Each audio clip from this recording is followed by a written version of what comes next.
We're going to sit down, we're going to chill, we're going to have a bite to eat, some food, and we're going to have a drink, we're going to read a book, and I'll meet you there.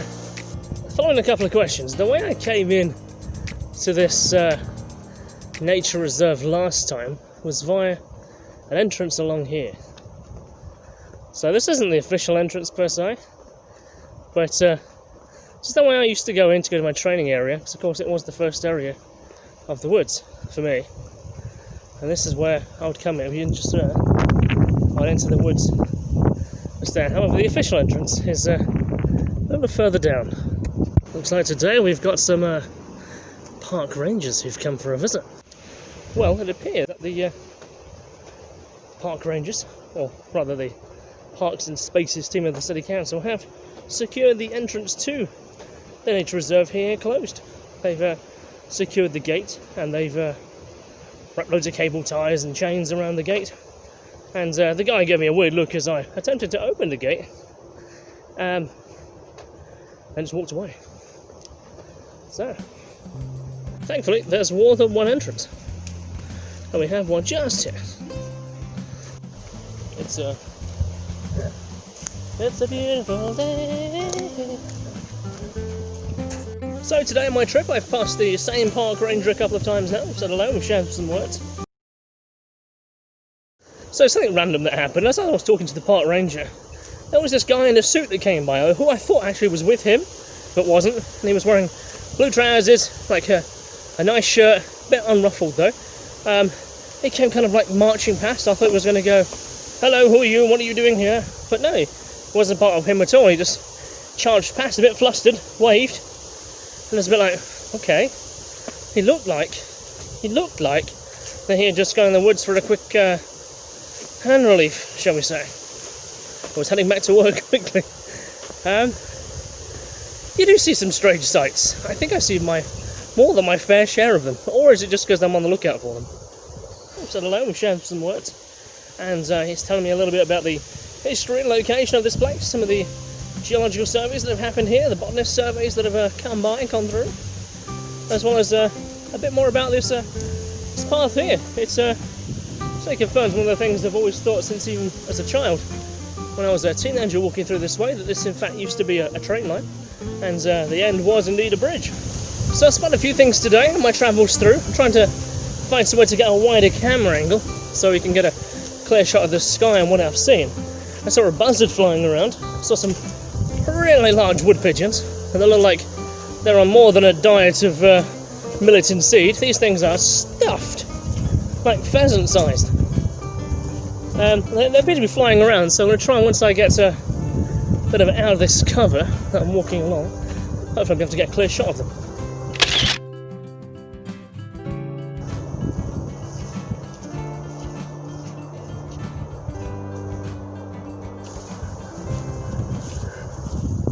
A bit drier here than last time. It's a bit of a drop.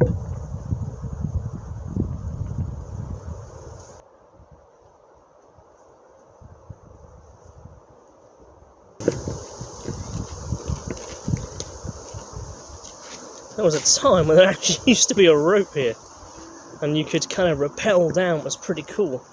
However, today we're doing it standing up in some shoes that have next to no grip. A few of the comments was, what does the bridge look like from down here? There we go, I came down. So it looks like, I guess, the bridge at one time would have gone straight over this mound as well, and gone and continued down towards Kimberley, I guess, Cinder Hill and so on. So this would have been one of the main rail pits, I guess, rail pit lines. So down here you have, so I don't know how much of this is private land, and the reason I say that is because while Sellers Wood and Snakewood Nature Reserves, I guess, are public, that you can enter them, I think this here is private land, because I guess we got the farm over there, and I don't want to be trespassed, and that's not the right thing to do. So we have this woodland over here. I believe this is Old Farm Woods. I could be wrong. And I have a random industrial estate there that heads over towards Bulwell Hall Park. And this way, I guess you still got more of this nature reserve, which is a really vast line, actually. It's a really vast estate. I've just woodland and natural meadows. That really cool tree over there looks pretty awesome. I'll go check it out in a bit.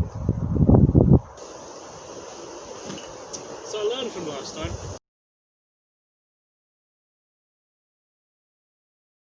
So here we are then, we've reached the bridge edge. So we're going to sit here, we're going to camp today, we're going to chill out, we're going to read a book, going to have some food and get a drink.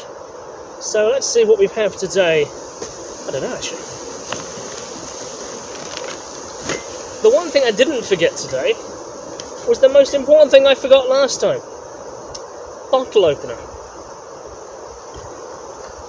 Star Wars, the Millennium Falcon, beer opener. And today we bring drink in the form of a Budweiser, which is all good in the summer heat.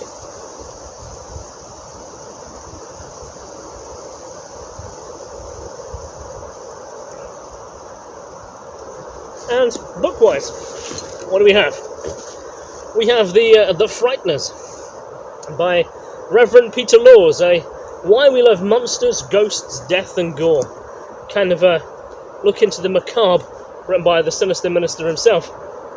And nicely signed too. I met Peter a couple of times now, and we talk in the world of Facebook and social media, and he's been on my podcast, so feel free to have a look at that. And yeah, we have quite a few things in common. He just happens to have formed his ideas better and wrote them down. And I've started to read this a little while ago. I have to admit, got some chapters in but didn't finish, so that's what I'm going to do today.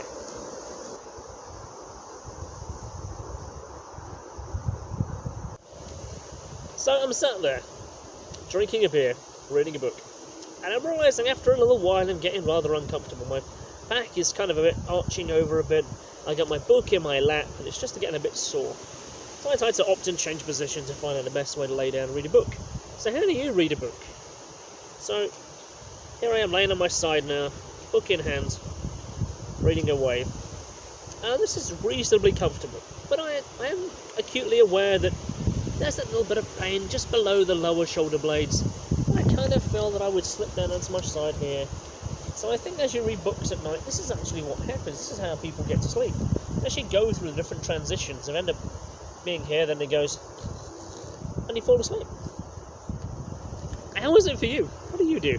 What's your, how do you fall to sleep? Or how do you read a book? And if you do read a book, does it then make you fall asleep, should I say? So out here in the middle of nowhere, somewhere between the M1 and Nottingham, and out here in the woodland, well, there's nothing and no one around. You might think, instead, besides the rangers, I've seen a further 6 people, 5 of which I've spoken to. So it's not quite the urban stealth picnic that I expected. However, so I've decided to not do my meal here. I'm probably just going to do that at home a little bit later. But I'm going to go and have a look about and see what's really interesting. Because one thing I can see in the distance rather, is a rather unusual tree. Halfway up the trunk. So that trunk is here.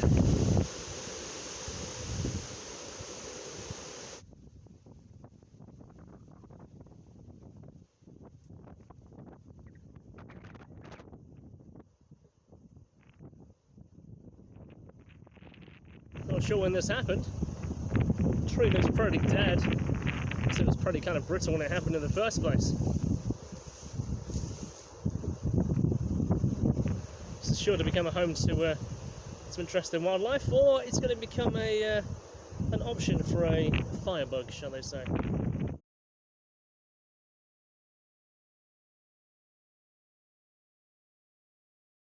Chest-high wild grasses.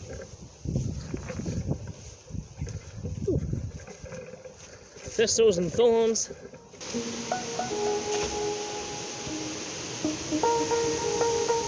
You're never quite sure if you're alone.